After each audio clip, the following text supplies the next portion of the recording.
Well, hey guys, it's a new month. Let's head on into Costco and check out all the new skincare they got in. Before I go in there though, for those of you who are Costco members, don't sleep on Costco.com. One skincare product I get asked about all the time is the Augustinus Bader Rich Cream or any of that brand's products. They're insanely overpriced. And so I get a lot of questions. Is it worth it? Listen, that is a case of excellent marketing. Nothing more, nothing less. That being said, there's nothing per se about the formulas that seems gimmicky. They seem pretty straightforward. The light cream is like a lightweight moisturizer that bills itself as having a matte finish. It has a marine extract, which is hydrating, and it has peptides, which also can be hydrating. Listen guys, Olay makes thousands of moisturizers with similar ingredients. Now the consistency might vary. It's all a matter of personal preference. All that yammering aside, to point out the fact that if you do like that product, I'm not affiliated with them or anything of that sort, but if you do like that product or want to give it a try, make sure you look on Costco.com because right now they are selling the light cream on sale, and I say that in big air quotes, for $105 for 1 ounce of moisturizer. Hopefully in store they will have some better deals than that on skincare products. You don't need to drop that kind of cash to reduce transepidermal water loss. I am here to tell you. If you're new here, welcome. Let's head on in. Looks like Costco has tulip bulbs here for $14.99. Be really careful when you're handling tulip bulbs. You want to make sure to wear gloves because tulip bulbs have a compound called tulipocide A. It gets converted to tulipalin A, an allergen. It can actually cause irritation to the skin in your hands and lead to painful cracks, even numbness and tingling of the fingertips. You can even develop a more diffuse, widespread rash as bits of the allergen fleck off from the bulb and become airborne and then land on your skin, especially your eyelids.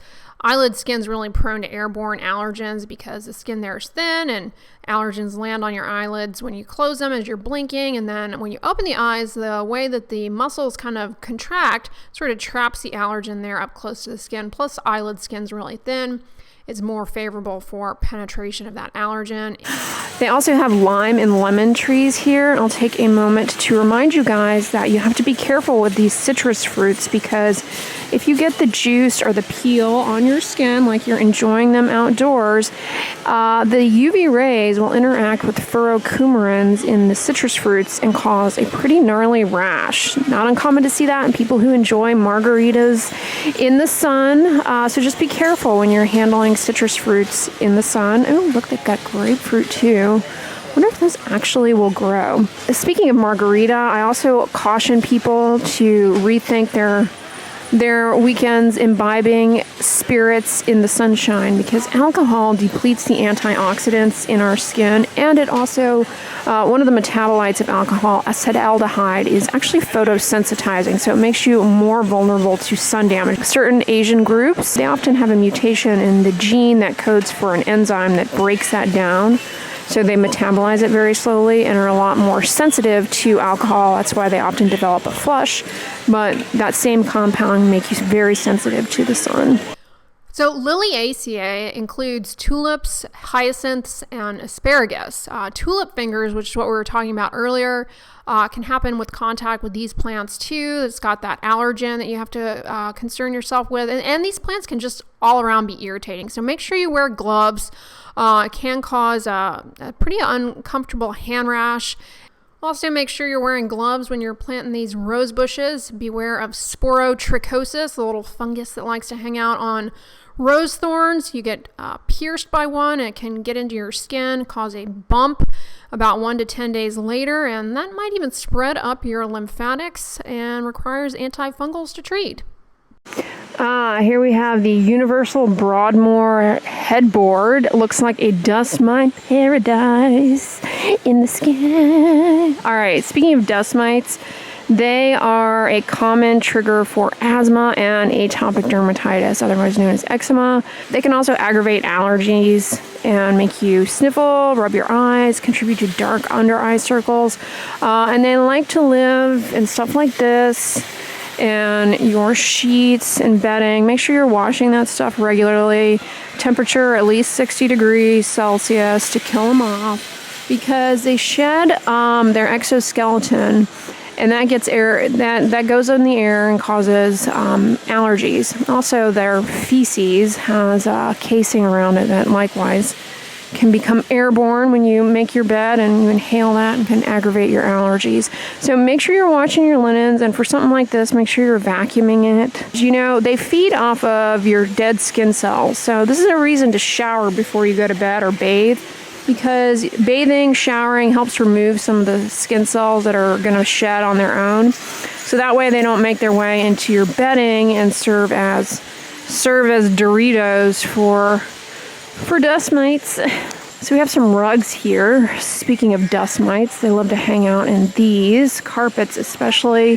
The highest density of dust mites is probably going to be in a carpeted bedroom, because you sleep in there and there's lots of skin cells for them to snack on. So make sure you're vacuuming your carpet regularly, and if you do have atopic dermatitis or asthma, consider not having a rug in the bedroom or carpeting, and cut down on dust mites. If you put skincare products on and they burn and sting, you really need to question your shaving habits. First of all, if you shave your face, a lot of people, I know you're out there, you just go in willy-nilly, splash some water on your face and start going to town, hacking at it like you're chipping away at paint. And there goes your stratum corneum with little nicks. So take the time to lather up with a shaving cream or shaving gel. Looks like Costco has not gotten any new ones in, but they do have the Gillette Island Breeze $9.99 on sale. This is always here, so it's nothing new. They market it as sensitive skin, yet it's laden with fragrance. And sensitive skin is a bit of a nebulous concept. People can have skin sensitivity from a variety of things, medications, hormonal changes, age-related changes, background skin diseases, changes in the weather. I mean, so like, I don't know. I feel like the marketing around sensitive skin can get a little nebulous. And if you do have sensitive skin, you're more likely, if it's a reflection of an impaired skin barrier, you're more at risk for developing allergies. And fragrance is a common allergen. Although this is free of dyes, which can be irritating, parabens are an uncommon allergen, but they are a commonly feared ingredient unnecessarily. So there's that. The other tip, of course, is to make sure you're changing out your blades regularly. Shaving with a dull blade just puts you at risk for skin problems, and it's just not very effective. Don't store your razor in the shower after you finish using it. It will not dry properly in there, and it will dull a lot faster, especially if you store it blade side down on the edge of the tub. I know you do it. I know you do it. I know you do it. That's going to make the blades dull. Don't do that to yourself. Take it out of the shower, put it on a clean washcloth, let it dry completely. Make sure your bathroom is well ventilated too, because mold can trigger allergies, aggravate eczema, cause skin problems, and it also can trigger asthma flares, runny eyes, watery nose. That holds true not only for your bathroom, but also your basements and laundry rooms that are prone to a lot of moisture collecting. The other thing about the moisture in the bathroom is when it comes to your used towel. Now, a lot of people will use the same towel a couple of times, but if you are storing the damp towel in your bathroom to let it dry, it may not be drying fully. This is a common pitfall, and then it can harbor bacteria and mold and things, and that may be aggravating your skin. So it's a good habit to wash towels and linens, especially if you're prone to staph skin infection like impetigo. Oh, this is a product I really enjoy, although this is a scented one, but they make it fragrance free. I like using this to remove water resistant sunscreen from the body, to break up the film of water resistant sunscreen. I find it's effective. I do that, and then I step in the shower. You don't need a ton, and be careful when you do step in the shower that you don't slip and slide around, but yeah, it's helpful to use it that way. Body oils, they're not particularly great as moisturizers because they don't really seal in they don't really reduce transepidermal water loss like a moisturizer that's formulated as all moisturizers should be with occlusive ingredients. That's not to say that they aren't helpful. I find they're mostly helpful oils, whether it be facial oil or body oil. I find they're also pretty helpful if you are dealing with flaky skin. It helps to rub a little oil on. It helps smooth everything down and allows for those flakes to kind of slough off of their own accord. Don't go into flaky skin trying to buff it away or exfoliate it. You're just going to make things worse, impair the skin barrier even further. So a little oil can help in that regard. Speaking of flaky, peely skin conditions where you flake a lot, like psoriasis, atopic dermatitis, or if you're just dealing with flaky skin because it's winter and your skin is dry and peeling. If you have those flakes going, guess where they're going to go? Into your bed linens, and that's more snack food for the dust mite. So people who have atopic dermatitis, their flaky skin may actually be feeding their nemesis there in the bedroom. So just something to be mindful of. That's yet another reason to bathe at night, to remove some of those shedding cells, and then to moisturize so you're not all dry and flaky. Okay. Plus, water loss from the skin is greatest at night because of just changes in hormones and blood flow and things of that sort to the skin. So you're more likely to feel the symptoms of itch as you sleep. Having moisturizer post-shower on there can really help cut down on that. If you're not showering at the end of the day, what are you even doing with your life? I do strongly encourage people to reconsider their bathing practices if they're not showering at the end of the day, because you go throughout your day and various airborne pollutants, allergens, mold, pollen, all sorts of stuff settles on your skin. If you don't wash it off before you go to bed, it's just more likely to irritate your skin, cause oxidative stress that leads to damage to proteins, lipids. Get in the shower, let the water beat over you gently, encouraging the desquamation of the stratum corneum so that when you slip into the sheets, you are not a glorified dust mite Dorito. Coming back to shaving, shaving is exfoliating. A lot of people don't realize that. They shave and then, they think, oh, I'm going to go about my skincare routine. I'm going to use an exfoliant. Well, what are you doing? That can be way overboard and lead to dry, irritated skin, make you more sensitive. Because when you exfoliate, you smooth down the skin surface so things penetrate more readily. And that can be a good thing or it can be a bad thing. In the case of sensitivity, things are more likely to burn and sting. Man, I don't think Costco really got much in the way of new stuff, but that doesn't mean I can't run my mouth for 20 minutes. Okay, Bengay. There was something I was going to tell you guys about this. This is like a lot of potential allergens here.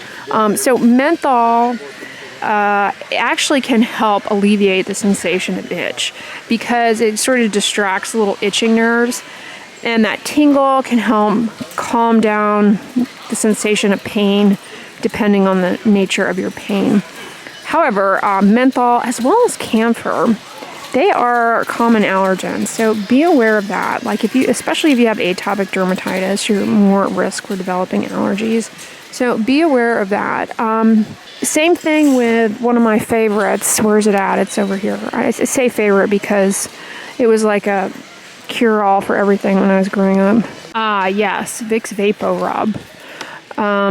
This has menthol in it, I believe. The cooling vapors. So be aware of that if you might be allergic to it. But I always enjoyed that as a child, having that. On the rare occasion I got sick. I'm not one to get sick. Knock on Costco shelving. I have not been sick in over a decade, you guys. Yes, friendly encouragement. If you are smoking, you can quit. You can quit, and it will change your life for the better. Because smoking destroys your skin, destroys your body, and is super expensive. So they have some gum here. Like many things, smoking cessation, like many things, requires a multi-pronged approach, in my opinion. You have these over-the-counter nicotine cessation aids, but there are also support lines if necessary, there's a prescription remedy that can help as well. Yeah, the support line can be really helpful. Having a friend who is a good support partner can help. Just understanding your triggers. Man, they really have not gotten much new in the way of skincare. These eyelashes were here last time. I mentioned that you can become allergic to the glues. Now, the glues and lash adhesives, they're also, the allergens in them are also often in nail adhesives. It's the acrylate monomers. See, acrylates are used in adhesives, and in their monomeric state, when the glue is like wet, they're very sensitizing and common irritants as well as allergens. Once the glue dries, they're less of a problem. When they polymerize as the glue dries as part of the adhesive, but yeah, they're a common allergen. The other issue though with false lashes is that they really can contribute to dry eyes. Because they don't really let the eye, when you blink, they kind of get in the way of the proper blink reflex, so they can lead to dry eyes, and they also get in the way of the deposition of the lubricating factors onto the eyelashes themselves. It can leave your lashes brittle, so just take a break from them from time to time. Although that is striking.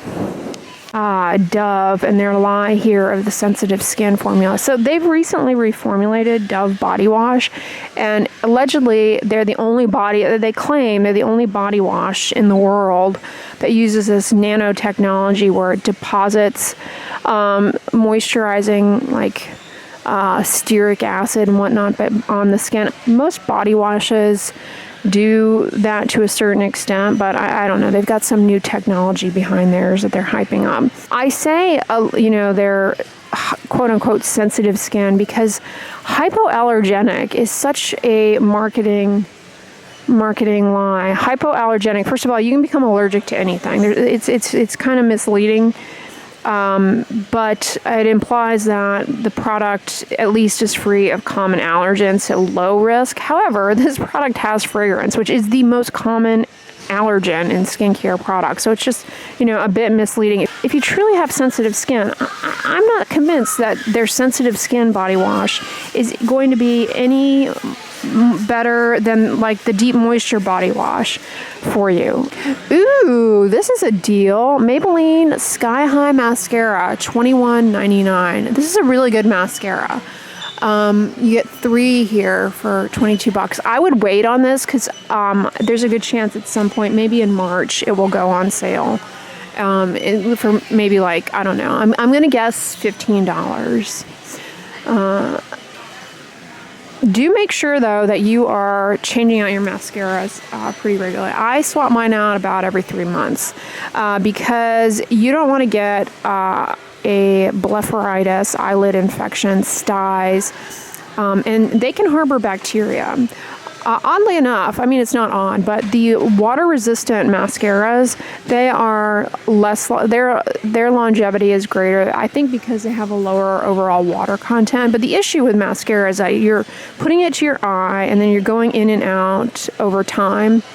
So yeah, you really want to make sure you're replacing those regularly, and do not share mascara with people.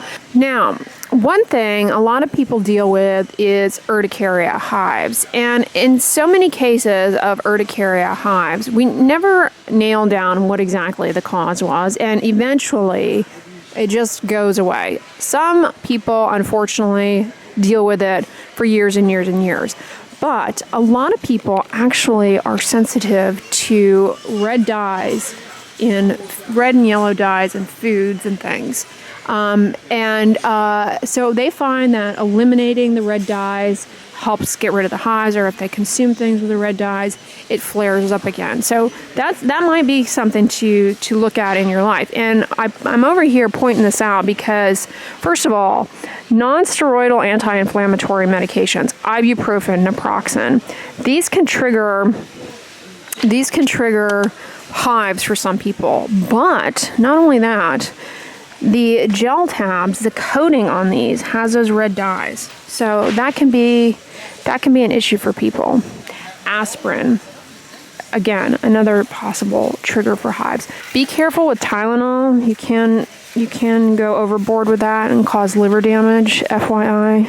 Now, Tylenol PM just has antihistamine in it, diphenhydramine.